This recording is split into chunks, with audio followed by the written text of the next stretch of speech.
Hour voice. నేను journalist నవత. తెలంగాణ రాజకీయాలు రసకందాయంగా మారుతున్నాయని నేను చెప్పను. తెలంగాణ రాజకీయాలు బూతుల పర్వాలకు అడ్డాగా మారుతున్నాయి. ఏం జరుగుతోంది తెలంగాణలో? ఏం చేస్తున్నారు రాజకీయ నాయకులు? అధికారం ఉంది కదా ఏదైనా మాట్లాడొచ్చు అని ఒకప్పుడు కేసీఆర్ కిషన్ రెడ్డిని అన్న మాట ఈరోజు కేసీఆర్ని రేవంత్ రెడ్డి అన్నాడు. రండా. ఇదొక్క పదమే కాదు, చెప్పులు చూపించుకుంటున్నారు. నోటికొచ్చినట్టు మాటలు మాట్లాడుతున్నారు. తొక్కిపెట్టి నారదీస్తా అంటున్నారు. ఈరోజు తెలంగాణ రాజకీయాలకు అర్థం చెప్పండి అని ఈజీక్వల్ పెడితే పోరగాళ్ళు ఏం రాస్తారు తెలుసా? బూతులు తిట్టుకోవడం. ఎవరు నేర్పిన సంస్కృతిది? తెలంగాణలో బూతుల పర్వ రాజకీయం ఎవరు నేర్పిన సంస్కృతి?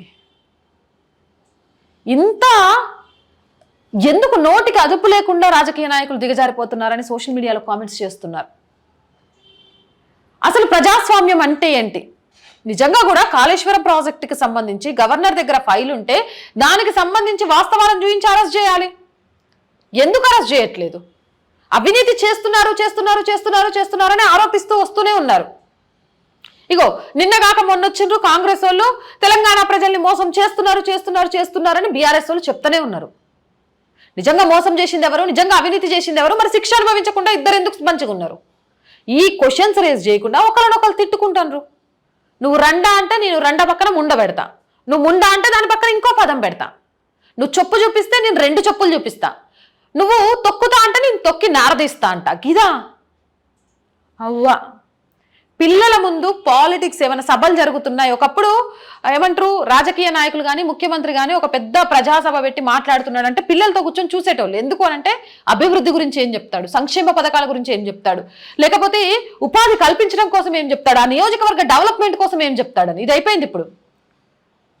పిల్లల్ని కూర్చోబెట్టుకుంటే ఆ నాయకుడు ఏ నాయకుడిని ఎన్ని బూతులు తిడతాడు, ఆ పక్కన కూర్చున్న పిల్లలు నానా ఈ పదానికి అర్థం ఏంటి అంటే చెప్పలేకపోతారు తల్లిదండ్రులు. ఎంత దిగజారిపోతున్నాయి. దేనికోసం?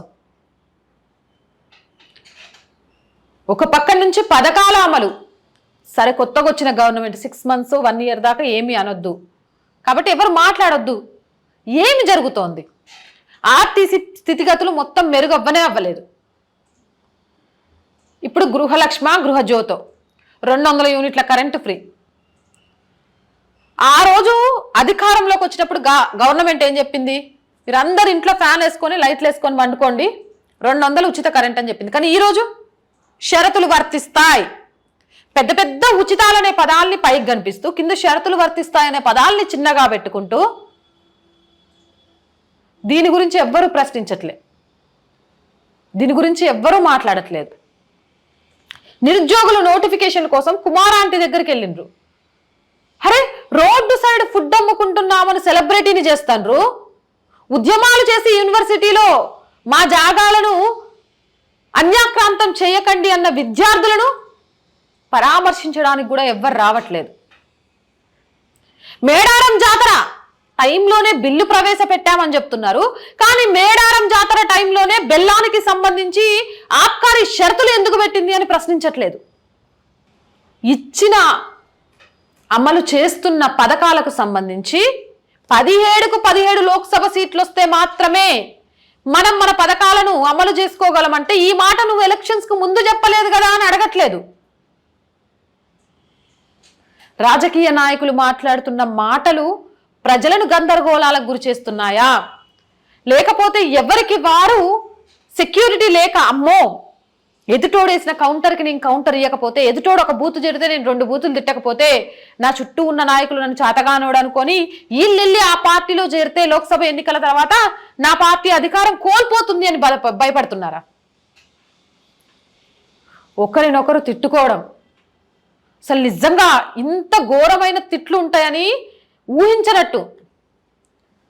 కోర్టుకు కూడా దేనికోసం వెళ్తారు తెలుసా? రండా అనే పదాన్ని తిట్టిరని ఈరోజు కోర్టు సమయాన్ని కూడా వృధా చేయడానికి సిద్ధమైపోయినరు. కొత్త ప్రభుత్వం ఏర్పడ్డది. నియామకాలకు సంబంధించి కానీ లేకపోతే ప్రజల ఆకాంక్షలకు సంబంధించి కానీ ఉపాధికి సంబంధించి కానీ ఈ రోజు వరకు ఏం జరిగింది? అవును, పాత ప్రభుత్వం చేసిన లొస్కులను మొత్తం క్లియర్ చేసుకోవడానికే కొత్త ప్రభుత్వానికి టైం పట్టింది అని అంటే, అంత తలమానికంగా ఉంటే ఈ బూతుల గొడవలేంది? అండ్ బీఆర్ఎస్ గవర్నమెంట్ను కూడా ఒక ప్రశ్న, మీరు నిజంగా ప్రజల కోసం చేసి ఉంటే, నిజంగా మీరు ఈరోజు ఏవైతే నీటి ఒప్పంద సంతకం కాంగ్రెస్ చేసింది అని అంటారు, అలాంటి ఏవి మీరు చేయకపోతే మిమ్మల్ని ప్రజలు ఎందుకు ద్వేషించిండ్రు? మీకు ప్రజలు ఎందుకు ఓటేయలేదు? మీకు ప్రజలు ఎందుకు అధికారం ఇవ్వలేదు?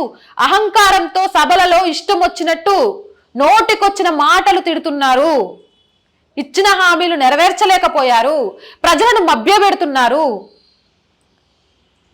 రాజకీయ పదవులంటే కాలు చొప్పుతో సమానమని ఆ పదవులు కాపాడుకోవడం కోసం ఎలాంటి ప్రయత్నాలైనా చేస్తున్నారు అని తెలిసే కదా ప్రజా తీర్పును గౌరవించాలి. గౌరవించడం పోయి అవహేళన చేస్తూ ఇప్పటికీ కూడా మీరు ఏదో తెలంగాణకు కింగులు అన్నట్టు, మిగిలిన వాళ్ళంతా ఉఫ్ అంటే ఊదిపోతే పారిపోతారు అన్నట్టు మాట్లాడటం ఎంతవరకు సమంజసం? అంటే ప్రజలకు ఎంటర్టైన్మెంట్, తిట్ల ఎంటర్టైన్మెంట్ ఇచ్చుకుంటూ ఆ ఎంటర్టైన్మెంట్లో గతంలో ఏమంటారు జరిగిన అవినీతిని భూస్థాపితం చేస్తూ అభివృద్ధి మీద ప్రశ్నలు వేయకుండా, ఉపాధి గురించి ఆలోచించకుండా, ఇదే ఒకటి తర్వాత ఒకళ్ళు ఆయన అట్లా తిట్టిండు కదా డిబేట్, మళ్ళీ ఏమంటారు మీ పార్టీ నాయకుడిని ఇలా తిట్టారు, దీనికి మీరేం సమాధానం చెప్తారు, దీనికి డిబేట్లు. అరే అరే అరే అరే ఏమైపోతుంది బై తెలంగాణ? పార్టీని మార్చినా ప్రభుత్వాన్ని మార్చినా కూడా తెలంగాణ ప్రజల బ్రతుకుల్లో మార్పు రాలేదు.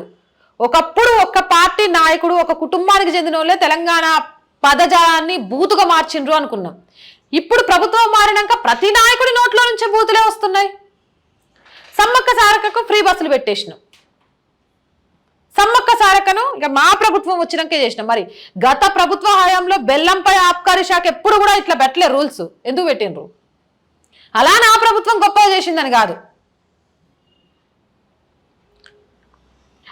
ఏదైతే ప్రజలకు తెలియాలో ఆ వాస్తవాలను కనుమరుగు చేస్తూ ఈరోజు ఇంటింటికి సర్వే చేస్తారట, మనం పాత కరెంటు బిల్లు చూపించాలట. ఇగో ఉచిత కరెంటు ప్రతి నెల 200 యూనిట్లు వస్తుంది అనుకోకండి, 201 యూనిట్ అయినా కూడా మీకు ఉచిత కరెంటు ఆ నెల ఉండదు, బిల్లు కట్టాల్సిందే. గుర్తుపెట్టుకోండి, మేల్కోండి. ఆటో డ్రైవర్లు 9 మంది చనిపోయినరు, వాళ్ళ గురించి పరామర్శ లేదు, వాళ్ళ గురించి ఇటు కాంగ్రెస్ వాళ్ళకు లేదు, అటు బీఆర్ఎస్ వాళ్ళకు లేదు, ఇంకో పార్టీ వాళ్ళకు లేదు, వాళ్ళ ఊసే లేదు. ఉపాధి చేసుకునే వాళ్ళ పని కూడా గాయగత్తరైపోతుంది. ఏమైనా కోమటిరెడ్డి సార్ మాట్లాడతాడు, కేసీఆర్ కుటుంబం జైల్లో పోతోంది, అందుకే దేశం వదిలిపెట్టి పారిపోవడానికి ప్రయత్నం చేస్తారు. మరి మీరేం చేస్తారు? దేశం వదిలిపెట్టి పారిపోవడానికి ప్రయత్నం చేస్తారు, అవినీతి చేసిండ్రు, కటకటాల్లోకి పంపించాలని తెలిస్తే ఎమ్మటే అరెస్ట్ చేయండి. ఎందుకు ఆ మాటలు ప్రజల ముందు? గొప్పతనం కోసమా? ఎవరి గొప్పతనం కోసం? ఎవరి కోసం? నిజంగా వాళ్ళు అవినీతి చేస్తే ఈరోజు అరెస్ట్ చేయండి. శబాష్, కాంగ్రెస్ ఇచ్చిన మాట నిలబెట్టుకుంది, అవినీతి చేసిన వాళ్ళని కటకటాల్లోకి పంపించింది అని మాట్లాడుకుంటారు. వాళ్ళకి పని పాట లేదు. కోమటిరెడ్డి ఆడ కూర్చొని ఏదో ముచ్చట్లు చెప్తాడు, మేము అవినీతే చేయలే, వాళ్ళు వచ్చినాక సంతకాలు పెట్టేసి చేసిందని వీళ్ళు చెప్తారు. వీళ్ళు కూడా మేము అవినీతి పరులం కాదు, అవసరమైతే నిరూపించండి అని మాట్లాడమనండి. మాతో పాటు పనిచేసిన సోమేష్ కుమార్ పెల్లాం పేరు మీద వచ్చిన భూములు కానీ, అప్పుడు పనిచేసిన శివక బాలకృష్ణ ఎవరి హయాంలో ఇన్ని ఆస్తులు సంపాదించాడు అనే దాని గురించి బీఆర్ఎస్ వాళ్ళని మాట్లాడమనండి. మాట్లాడరు. దయచేసి చిన్న విన్నపం, ప్రజలు ఆలోచించండి.